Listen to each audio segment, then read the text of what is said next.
صرف 11ویں منائی، 11ویں منا کوئی سنت تو نہیں ہے، کوئی فرض تو نہیں ہے، کوئی واجب تو نہیں ہے، جس کو آپ نے فریضہ سمجھ رکھا ہے یہ کچھ بھی نہیں ہے، کو ایشو بنا کر لوگوں سے جمع کرنا پیسہ اور لوگوں کی خدمات حاصل کرنا، اس کو ذاتی اپنی تعمیر اور مربوں میں اور ذاتی پراپرٹی بنانے میں خرچ کرنا، یہ غوث پاک سے بددیانتی ہے۔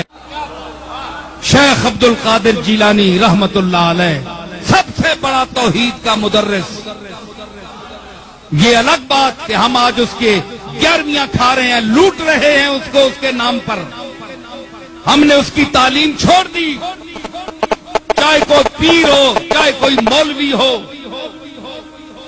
اللہ کا نام چھوڑ دیا ہم نے، شیخ عبد القادر کے مواعظ کو ہم نے تاکہ نسیاں پر رکھ دیا، صرف اس کو 11ویں دینے والا پیر سمجھ لیا، اس کے نام پر ہمیں لوگ 11ویاں دیتے ہیں، ہمارے ہاتھ چومتے ہیں، ہم کروڑ پتی بن گئے ہیں اس کا نام کھاتے۔ تم آج فرقوں میں پھنس گئے ہو، اچھے اعتقاد کے اعتبار سے تو بریلوی، لیکن بعض اس قسم کے لوگ کہ اس میں اتنا غلو انہوں نے کیا کہ انہوں نے حفظ مراتب کا لحاظ بھی چھوڑ دیا، اللہ اور بندے کے درمیان بھی فرق ختم کر دیا۔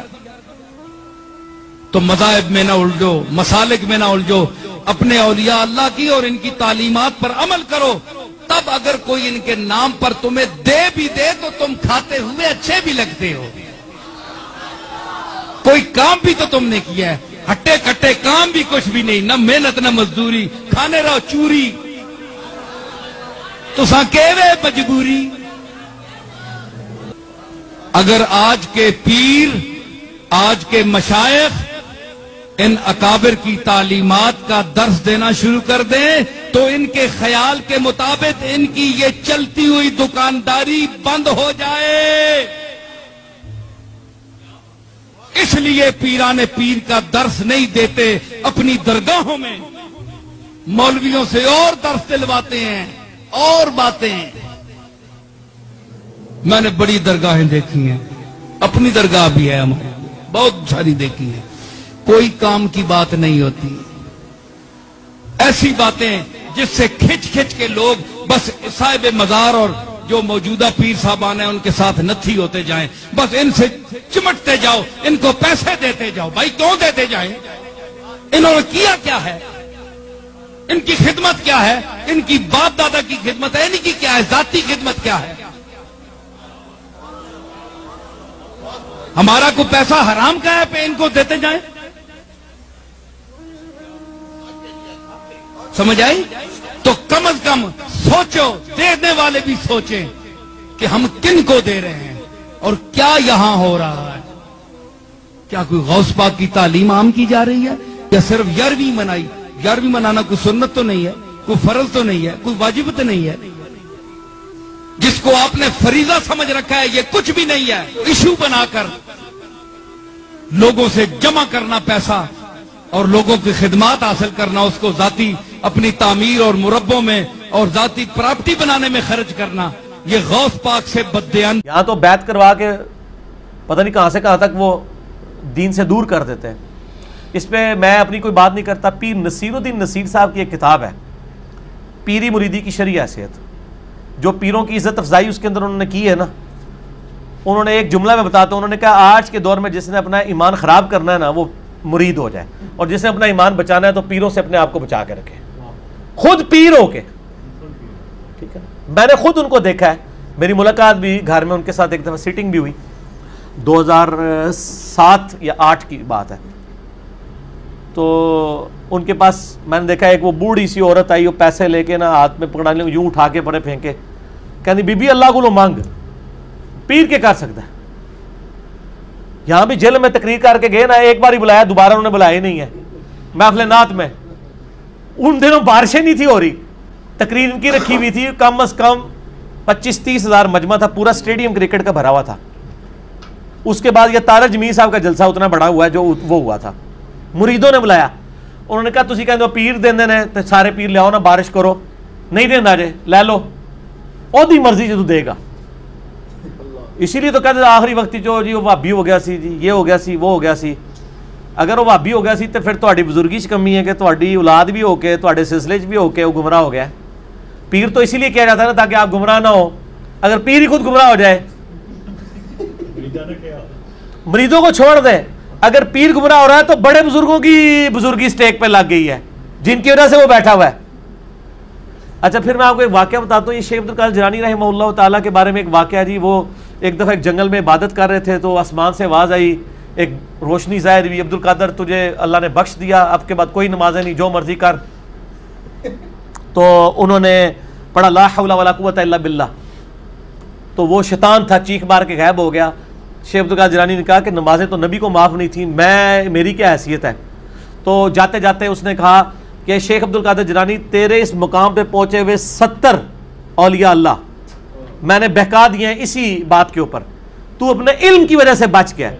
تو انہوں نے کہا یہ تو نے دوسرا وار کیا ہے, میں اللہ کے فضل کی وجہ سے بچا ہوں.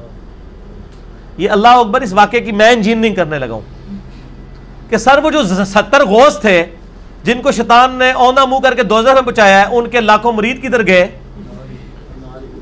71 ہی چوں ایک ہی بچیا جے, 70 نو تو شیطان لے گیا جے. تے سانو کے پتا ہے تسی جڑے پیر ساڈے بنا رہے ہو انہاں نال کی ہونا ہے. اگر غوثاں نال ہویا ہے تو پھر ہم کہتے ہیں اس کو اپنا پیر مانے جس کی گارنٹی قرآن میں ہے, ما ضل صاحبکم وما غوا, تمہارے نبی نہ کبھی بہک کے ہے نہ کبھی بے راہ چلے. اور یہ اعلیٰ حضرت نے خود لکھا ہے, اعلیٰ حضرت کی ایک کتاب ہے بیت و خلافت. اوتے چند چڑھے جڑا دیکھ رہے ہو جناب, چڑھ گیا چند. اچھا بیت و خلافت کتاب ہے اعلیٰ حضرت کی, وہ میں نے اس میں حوالہ دیا ہے. اس میں انہوں نے لکھا ہے کہ یہ جو بایزید بستامی کا قول ہے نا, جس کا کوئی پیر نہیں, اس کا پیر شیطان ہے, یہ محض باطل ہے. تحقیق ہر سنی مسلمان کا پیر محمد رسول اللہ صلی اللہ علیہ وآلہ وسلم. ٹھیک ہوگا جی. تو یہ اعلیٰ حضرت خود کہہ رہے ہیں کہ بایزید بستامی نے جو بات کی ہے یہ باطل ہے. جب ہم کرتے ہیں تو کہتے ہیں بزرگوں کی گستاخ ہے. تو ہم بزرگوں کی گستاخیاں بزرگوں کے اقوال کی روشنی میں ہی کر رہے ہوتے ہیں. میں اعلیٰ حضرت کے ساتھ ہوں کہ یہ باطل ہے اور یہ جھوٹ ہے. جو کلمہ پڑھ لے. پھر قرآن میں تو بیعت آئی ہے اللہ کی, سورہ توبہ میں آیا اللہ تعالیٰ نے مومنین کی جانیں اور مال جنت کے بدلے میں خرید لی ہیں, اس بیعت پر خوشیاں مناؤ. سر جب میری بیعت ہوئی ہوئی ہے اللہ سے اور اس کے رسول سے صلی اللہ علیہ وآلہ وسلم, تو میں چھوٹے بڑے موٹے پیر کیوں پڑھا جنہوں نے منو روٹی دے کے پالنا پہ جائے. میں پھر وہ اکثر بات کرتا ہوں نا کہ لوگوں نے گاڑیوں کے پیچھے لگایا ہوتا ہے نگاہ مرشد, حالانکہ وہ نگاہ مرشد نہیں ہوتی, وہ ھذا من فضل ربی ہوتا ہے.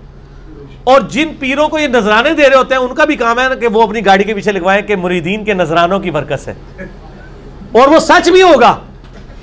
یہ تو جھوٹ ہے نگاہ مرشد, یہ تو بیچارہ پورا دن ٹیکسی چلا رہا ہے, پیچھے لکھا ہوا ہے بری بری امام بری کر دے کھوٹی قسمت ہری, اور جا کے امام بری کے وہاں پہ مزار کے اوپر جا کے چندہ بھی دے رہا ہے. اس مزار کے اوپر جو سارے معاملات چل رہے ہیں وہ تیرے چندے سے چل رہے ہیں. یہ تو ہونا چاہیے اس مزار پہ لکھا ہو کہ ٹیکسیوں والے اور غربا کی نگاہ کرم سے. یہ سچائی ہوگی. یا پھر خدا کے لیے آپ لکھو ھذا من فضل ربی. حضرت سلیمان علیہ السلام کے دربار میں جب وہ پلک جھپکنے سے پہلے وہ لے آیا ان کا امتی یا فرشتہ یا جو بھی تھا, جس کو آصف بن برخیہ کہتے ہیں یہودی, مسلمانوں میں ان کے ہاں نام ہے, قرآن میں نام نہیں آیا. تو انہوں نے اس کی تعریف تو نہیں کی, انہوں نے کہا ھذا من فضل ربی, یہ میرے رب کا فضل ہے.